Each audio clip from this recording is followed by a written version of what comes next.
નમસ્કાર દર્શક મિત્રો, પેજ ટીવી ન્યૂઝમાં આપનું હાર્દિક સ્વાગત છે। કરજણ નગર તેમજ તાલુકામાં હનુમાન જયંતીની ધામધૂમપૂર્વક ઉજવણી કરવામાં આવી। રામભક્ત હનુમાનજી મહારાજની જન્મ જયંતિ નિમિત્તે કરજણ નગર તેમજ તાલુકાના હનુમાનજી મંદિર ખાતે સવારથી ભક્તોનું ઘોડાપૂર જોવા મળી રહ્યું છે અને ઠેક ઠેકાણે મારુતિ યજ્ઞ અને ભંડારનું આયોજન કરવામાં આવ્યું। હજારો ભક્તો હનુમાનજી મંદિર ખાતે ભક્તિના રંગમાં રેલાયેલા જોવા મળી રહ્યા છે। અહેવાલ ઓફિસ BH ટીવી ન્યૂઝ।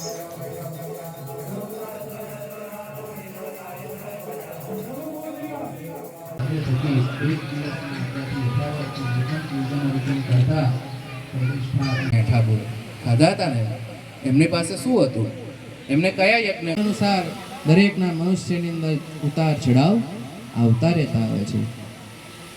કોઈ દાન વધારે કરે તો